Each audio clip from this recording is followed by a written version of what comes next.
என் பெயர் கலைவாணி. பராசக்தி மகளிர் கல்லூரியில் பணியாற்றி இப்போ ஓய்வு பெற்றிருக்கேன். 1970ஆம் ஆண்டு பராசக்தி கல்லூரியில் தேவா வந்தாங்க. தேவா வந்தப்போ எனக்கு தமிழ் துறையில் இடம் உட்கார்றதுக்கு கிடைக்கல, அதே போல் அவர்களுக்கும் உட்கார்வதற்கு இடம் கிடைக்கவில்லை. என்னுடைய அறையில் வந்து உட்கார்ந்தாங்க. ஸோ 1970 84 பராசக்தியில் ஒர்க் பண்ணாங்க. 14 ஆண்டு கால அனுபவம்.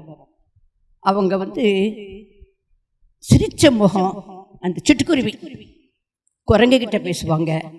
அந்த குரங்குகிட்ட பேசும்போது குட்டி குரங்கு என்ன பண்ணுது, எங்களுக்கு குற்றாலம் ஃபேமஸ் வந்து குரங்கு தான். ஒரு தடவை தேவா தலையிலேயே வந்து உட்காந்துருச்சு. அதாவது குட்டி குரங்குகிட்ட பேசும்பொழுது பெரிய குரங்கு வந்து என்னமோ பண்ணுறாங்கன்னு நினச்சி தேவா தலையில் வந்து உட்காந்துருச்சு. அதுக்கப்புறம் அது கூட என்ன நீ என்னைக்கு தொந்தரவு பண்ணலான்னு நினைக்கிறியா, அது தலையில் வந்து உட்காந்துருக்கு, அதுக்கிட்ட உட்காந்து பேசிக்கிட்டு இருக்காங்க. ஸோ அந்த ஒரு அது குழந்தைங்கிட்ட தான் அவங்க அப்படி பேசுகிறாங்கன்னு இல்லை. அதே போல் சின்ன குழந்தையா இருந்தால் திராட்சை கண்ணு அப்படின்னு ஒரு ஃப்ரெண்டோடைய குழந்தைய சொல்லி அந்த ஃப்ரெண்டு வந்து ரொம்ப சண்டை போட்டாங்களாம், என் குழந்தை வந்து ரொம்ப கருப்பாக இருக்குன்னு நீ சொல்கிறியா அப்படின்ட்டு. அந்த மாதிரி எல்லா குழந்தைங்கள்கிட்டையும் எல்லார்கிட்டையும் பழகிறதோட மட்டும் இல்லை, பெரியவங்ககிட்டையும் அவங்க குழந்தை போல தான் பழகுவாங்க. என்ன இந்த அளவுக்கு உருவாக்குனது தேவா தான். ஏன்னா நான் பேப்பர் ப்ரெசென்ட் பண்ணுறேன் அப்படின்னா கரெக்ஷன் எழுதிட்டு அவங்கக்கிட்ட கொடுத்துருவேன்.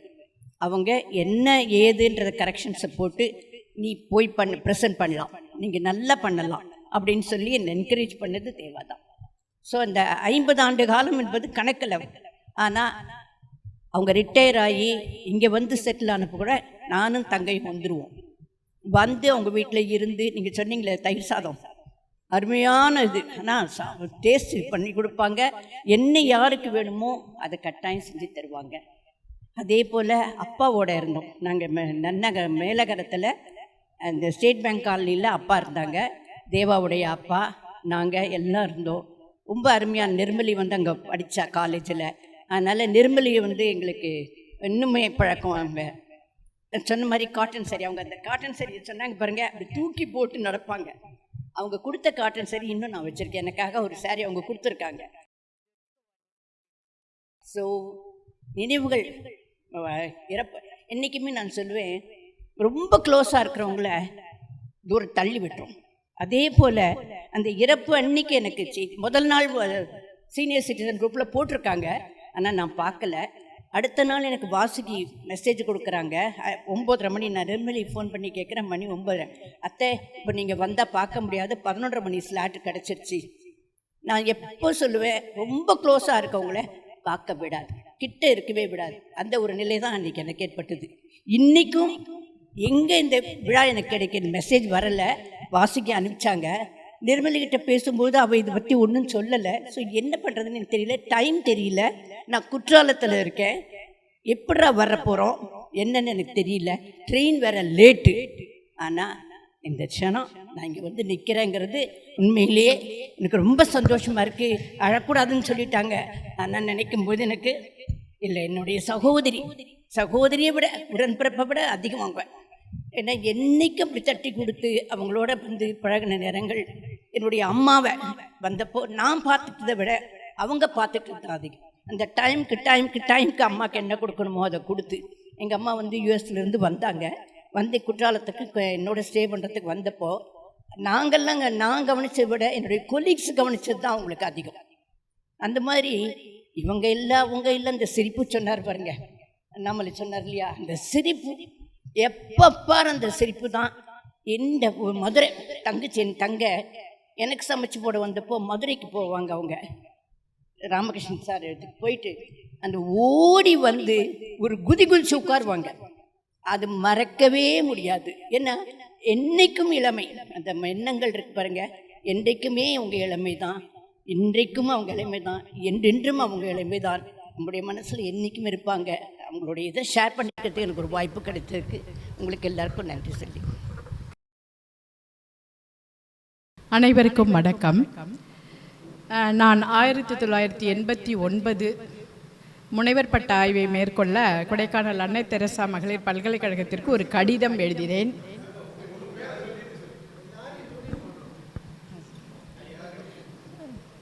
அதான் சொல்ல போகிறேங்க. தேவா அம்மாவுடைய முனைவர் பட்ட ஆய்வாளர் நான். டி செந்தமிழ்ச்செல்வி. அதுக்கப்புறம் வந்து குரோம்பேட் வைணவ கல்லூரியில் பேராசிரியராக இருந்து ஓய்வு பெற்றுவிட்டேன். அதுதான் முதல்ல ஆரம்பிக்க போகிறேன். அப்போ அம்மா வந்து கடிதம் போட்டிருந்தாங்க. எல்லாரும் போய் நெறியாளரை தேடி தான் கண்டுபிடிப்பாங்க. நான் வெறும் கடிதம் மட்டும்தான் போட்டேன்.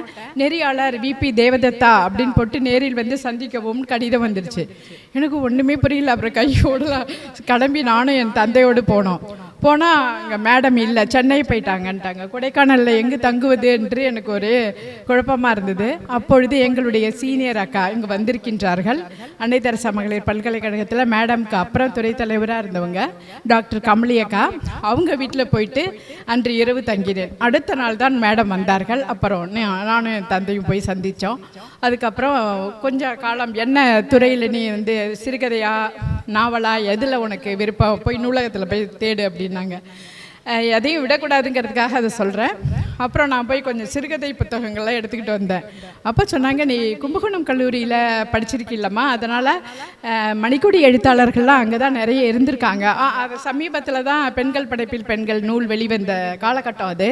அதனால் மணிக்கொடி எடுத்துக்கோயேன் அப்படின்னாங்க. சரிங்கம்மா அப்படின்னு மணிக்கொடி சிறுகதைகளில் மகளிர் அப்படிங்கிற தலைப்பை வந்து எனக்கு கொடுத்தாங்க. அந்த தலைப்பை எடுத்து நான் ஆய்வு பண்ண ஆரம்பித்தேன். எதையும் விடக்கூடாதுங்கிறதுக்காக தான் நான் வந்து இது எனக்கு அவங்கள்ட்ட மாணவியாக நான் சேர்ந்ததை பெரும் பாக்கியமாக கருதுகின்றேன். இந்த நிலைக்கு நான் உயர்வதற்கு அவர்கள்தான் காரணம். அடுத்ததாக பல்கலைக்கழகத்தில் எல்லாரும் சொன்னாங்க, பல்கலைக்கழகத்து புதுசாக ஆரம்பிச்சிருக்கு, போனீங்கன்னா ஒரு ஸ்டைஃபண்ட் கிடைக்கும் அப்படின்னலாம். நான் வந்து ஸ்டைஃபண்ட் எதுவுமே அங்கே கொடுக்கப்படவில்லை. அப்பொழுது இருந்த நிலை சரியாக இல்லை.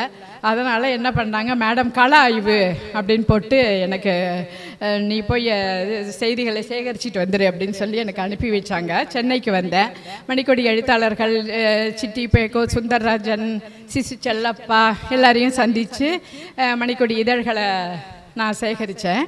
அப்பொழுது வந்து குரோம்பேட்டையில் மகளிர் வைணவ கல்லூரியில் மாலை நேர கல்லூரியில் பகுதி நேர விரிவுரையாளர் தேவை அப்படின்னு ஒரு செய்தி கிடைச்சிது.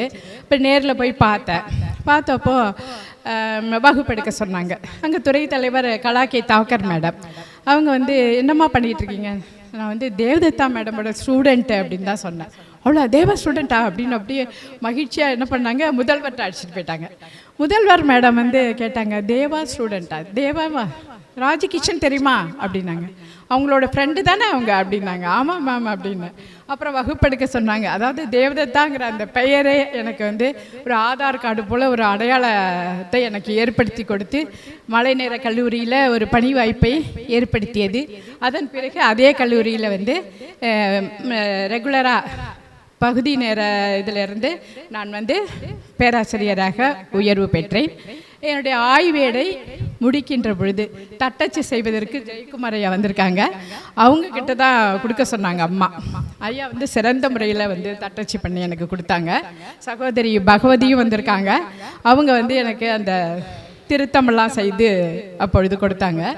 என்னுடைய ஆய்வேட்டுக்கு வந்து 94 நான் முடித்தேன் ஆய்வேட்டை. அப்பொழுதெல்லாம் வந்து பட்டமளிப்பு விழா இல்லை. அதன் பிறகு 97 தான் கான்வெகேஷன் அப்பொழுது நடந்தது. மகளிர் மேம்பாட்டு திட்ட பரிசு 5000 என்னுடைய ஆய்வேட்டுக்கு கிடைத்தது. அதான் கவர்னர் பாத்திமா பீவியிடம் பெற்றேன். இதிலிருந்தே அம்மாவுடைய நெறிகாட்டுதல் எவ்வளவு சிறந்தது அப்படிங்கிறத எல்லாரும் அறிந்து கொள்ளலாம். அவர்களுடைய நெறிகாட்டுதலால் எனக்கு அந்த பரிசு கிடைத்தது. அதன் பிறகு தமிழக வளர்ச்சி திட்டத்தில் நான் போட்டேன். அதில் உதவித்தொகை கிடைச்சிருக்குமா, புத்தகம் போட்டதுக்கு நான் போடுங்கம்மா, புத்தகம் போடுங்க. நான் தான் அந்த வேலையெல்லாம் போடாமல் விட்டுட்டேன், அதனால் நீங்கள்லாம் நிறைய போடணும் அப்படின்னு சொல்லி ஒரு அழகான உங்களோடு சில நிமிடங்கள் அப்படின்னு அவங்க கையெழுத்தில் எனக்கு எழுதி கொடுத்த அந்த முன்னுரையை நான் இன்னும் வச்சுருக்கேன். அந்த ஒரு அணிந்துரையோடு உடனே துணைவேந்தர் லக்ஷ்மி மேடம் இருந்தாங்க.